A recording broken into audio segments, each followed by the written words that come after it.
Good evening once more and welcome back to Nix Connect.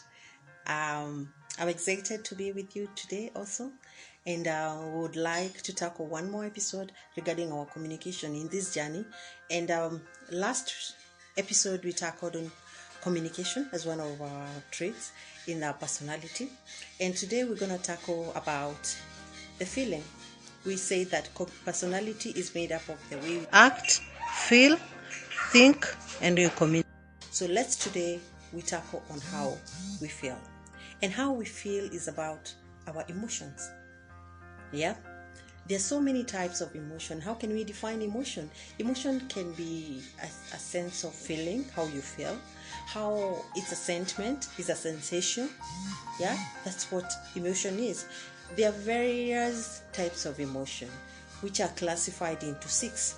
We have the emotions of anger, emotions of sadness, emotion of surprise, emotions of fear, emotions of disguise, when you're disguised, and happiness. But in this particular session, we would like to tackle on the emotions that can work on you negatively, because we are trying to define our personality so that we see how we can improve it. So emotion of happiness and surprise, we're going to leave it a bit and we concentrate on the 4. That is sadness. We concentrate on fear, sadness, anger, and disguise. In this emotion, somebody tends to act differently. Body reaction, body language. When somebody is sad or angry, you can tell. Emotions of sadness, they come in. Emotions, you tend to behave differently and in a negative way, which can lead even to withdrawal. You don't want to associate with people.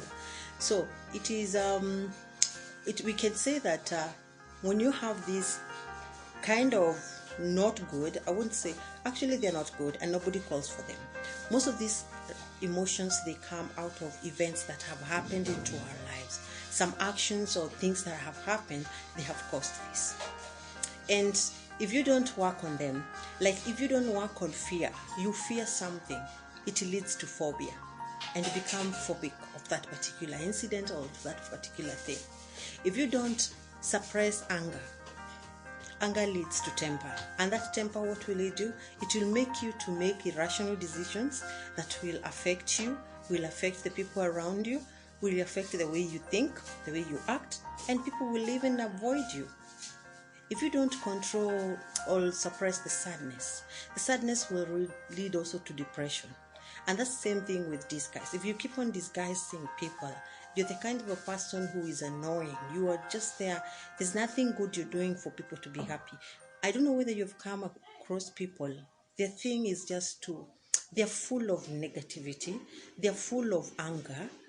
And this, if you relate well, it has come from an event that happened to their life in the past. Yeah, they keep on holding into that thing too much to a point that it affects the way they think, the way they talk, the way they behave. Even if you go in front of people, even if you do something small to them, they think you're doing this to me because, and they can even tell you, no, you're telling me this because they relate what is happening to them now with the past. They never move from the past. They never walk out of the past. They never unleash that thing that made them hurt them. And they will keep on in pain. They will keep on hurting. They will not see ahead.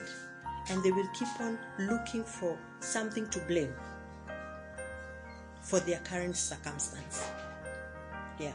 They will keep on looking for, if something happens to them, they will say, it's Monica who made me. If Monica didn't, if Monica did. So they keep on blaming me. They keep on, not you, I'm talking about, they keep on looking for something to blame for their current situation. So they stick there, no moving. So those kind of emotions are not good because they influence your character.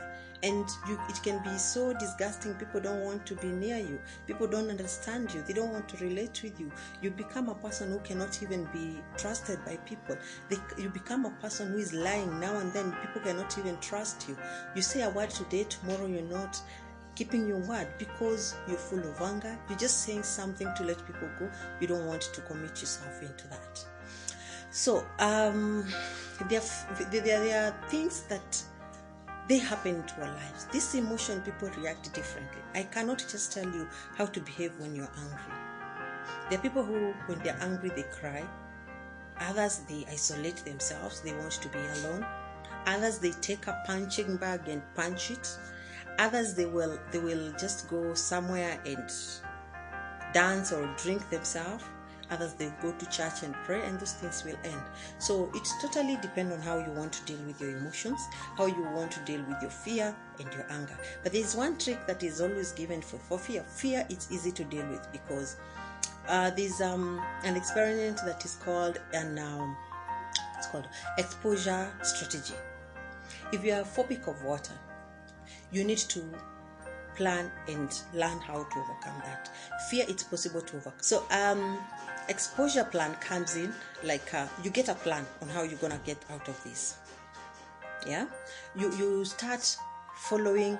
If you fear water, masses of water. Yeah, so you start like go to the swimming pool. Start with the shallow end. You get into the water, just stay there, do nothing, stay there for some time, and then tomorrow or next week go back there, try and do some strokes, backstroke or something, do something a bit. The other day, try to go in between in the swimming pool, not in the deep end. Try go deeper. One day you'll find yourself in the deep end diving. And I'm telling you, that is a work plan that has been tested, and it is true. Fear you can overcome. But for anger and sadness, that one you really need to work on personal thoughts. Yeah, you need to have somebody walk with you also if it's something too major that you cannot handle alone, and you need to know how to forgive. It is always said that when you forgive, the greatest emotion that comes into a human mind, and one want to experience always, it's the goal of every human mind is to be at peace. There's nothing as good as being at peace. Yeah, so try the much you can to ease the burden of having yourself in too much pain, because there's nobody who will help you if you don't speak it out. Learn to talk, learn to be with these people who have gone through it and they can walk with you. And at this time, there are things that you need to do. Forgiveness. Learn to forgive. First, start the people who are holding grudges from their parents. Forgive them. There are 4 people you need to forgive so that you can release those emotions within you. Forgive your parents. If there's anything they did when you were growing up, forgive them. The next kind of a person you need to forgive is yourself. Forgive yourself for all the things that you have done that are not good, and you personally know they are not working well. And you forgive yourself for staying in that cocoon for that long, not moving on and not releasing yourself. The other thing you need to forgive is the failed relationship, failed jobs, because of the things that didn't work out. Maybe you had a contract that was terminated because of your mistake. Maybe you have a relationship that didn't work well, marriage broke, and all those things. Forgive yourself for that. Then forgive those bosses and co-workers that you didn't work well with them. If you hold into them so much, you will keep on hurting yourself. This is from personal experience. Let it go and be that person who wants to move on.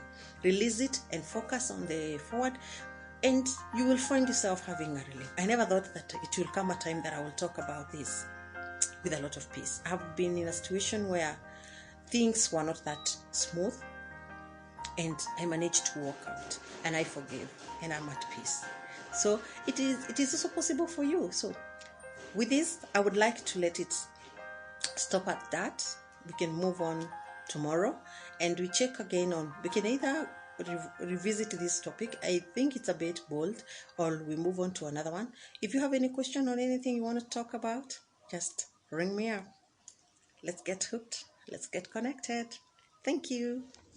To sum it up, please note that there are hidden messages in every emotion, and when we identify them and act upon them, we become more emotionally intelligent. There are no true success without emotion. That's a lie. You have to go through these situations so that you'll be able to overcome them later. Life is an emotion that we play with every day. So any emotional intelligence helps us to be more interactive in conversation, and you become less reactive. So learn how to control your emotions, because emotions are action signals that determine who you are.